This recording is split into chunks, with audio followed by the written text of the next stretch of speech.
लाल लाल फूल अनिलऊं हे अंबिके भवानी, पूजा करब कोना के से बात हमने जानी।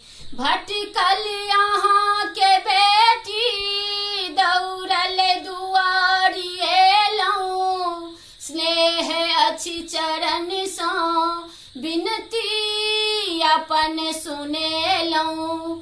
बालक अबोध हम छी दर्शन के जिद ठानी, पूजा करब कोना के से बात हमने जानी। लाल लाल फूल अनलऊं हे अंबिके भवानी, पूजा करब कोना के से बात हमने जानी। जप तप ने हम जनई छी, नई विधि विधान जानी, से ज्ञान दिया हमरा है चांदी के शिवानी।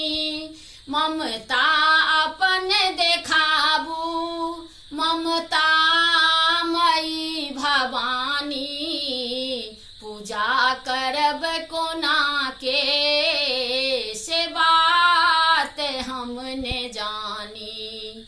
लाल लाल फूल अनलऊं हे अंबिके भवानी, पूजा करब कोना के से बात हमने जानी।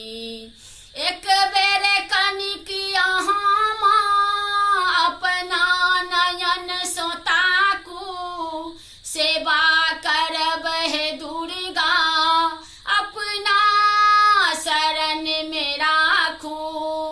एक बेर कनिक यहाँ माँ अपना नयन सो ताकू, सेवा करब हे जननी अपना शरण में राखू। नित बेटी नमन करैया करुणामयी भवानी, पूजा करब कोना के से बात हमने जानी। लाल लाल फूल अनलऊं हे अंबिके भवानी, पूजा करब कोना के से बात हमने जानी।